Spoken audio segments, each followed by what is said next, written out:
Hi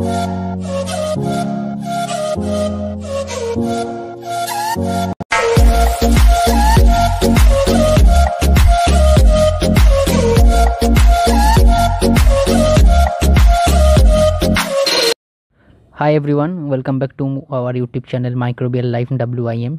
My name is Abhijit Haldar. As you all know, in this video series we are discussing about some microorganisms like protozoa, fungi, virus, which are affect the human beings and animals and also cause some deadly diseases. So today's topics is Bordetella pertussis.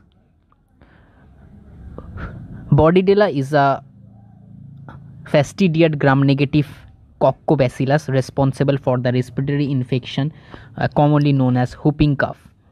The organism is spread by respiratory droplet and is highly contagious among close contact. The typical incubation period is 7 to 10 days.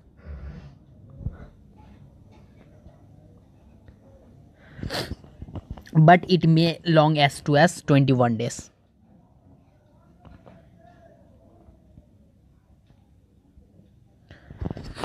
Neither natural infection nor pertussis vaccination result in long-lasting immunity, contributing to endemic infection and 3 to 5 year cycle of pertussis epidemics. Now came the another topic is signs and symptoms. Pertussis is a 6-week disease divided into some stages. Now stages number 1 is catarrhal, next stage is paroxysmal, and the third stage is convalescent stage, each lasting 1 to 2 weeks. In stage 1, there are some symptoms having nasal congestion, sneezing, low-grade fever, tearing, conjunctival suffocation. In stage 2,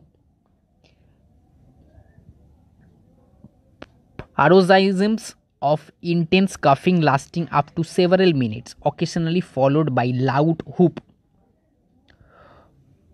postusive vomiting and turning red with coughing. In stage 3, chronic cough which may last for weeks. Now transmission.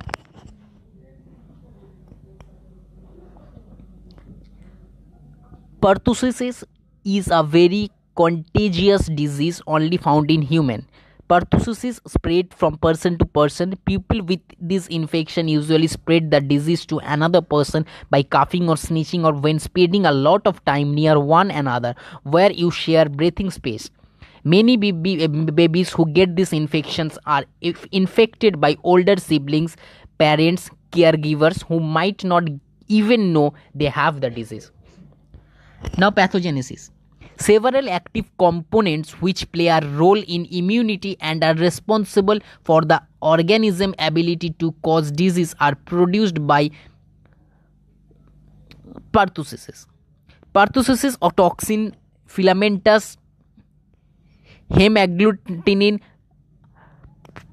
artemisinin, and agglutinogen allow the organism to adhere to ciliated epithelium of the respiratory tract where it exerts its effects.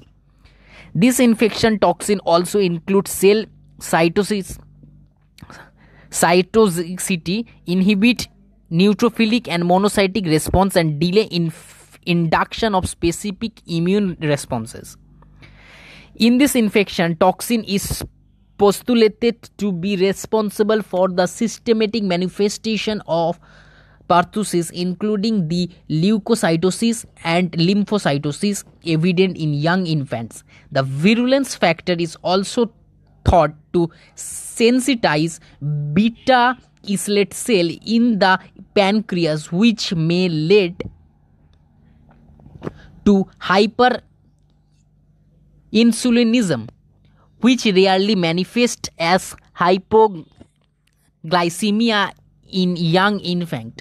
Other substances elaborated by the organism include adenylate, silase, tracheal cytotoxin, which allow the bacteria to cause damage to the respiratory epithelium and evade the host immune system by altering leukocyte function.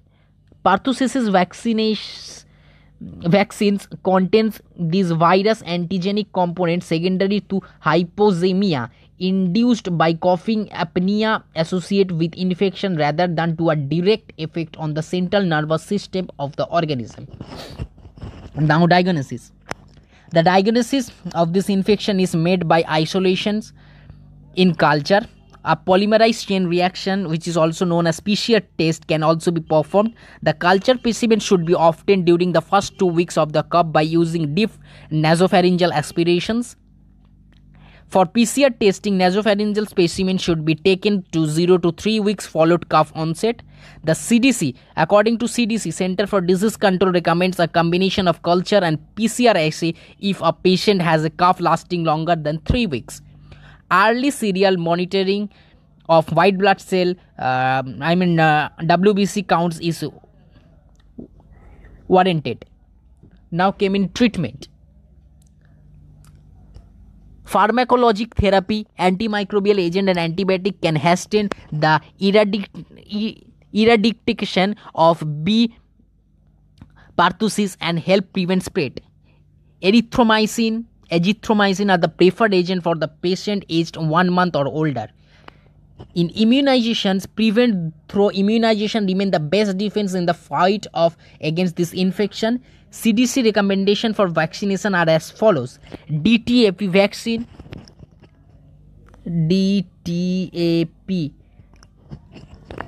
recommended at stages 2, 4, 6 and 15 to 18 months and at 4 to 6 years.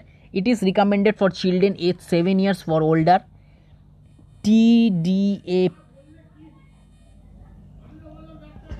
TDAP vaccines recommended for children aged 7 to 10 years who are not fully vaccinated as single dose. For adolescents 11 to 18 years of age. For any adult 19 to 18 years of age or old.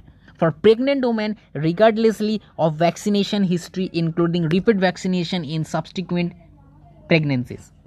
I hope from this video you will learn something. If it is useful for you, please subscribe to our channel to get more videos, and if you need notes, you will find it from the description box. If you want, you can join our Telegram or WhatsApp group for getting the PDF notes, photos, galleries and other information. Thank you.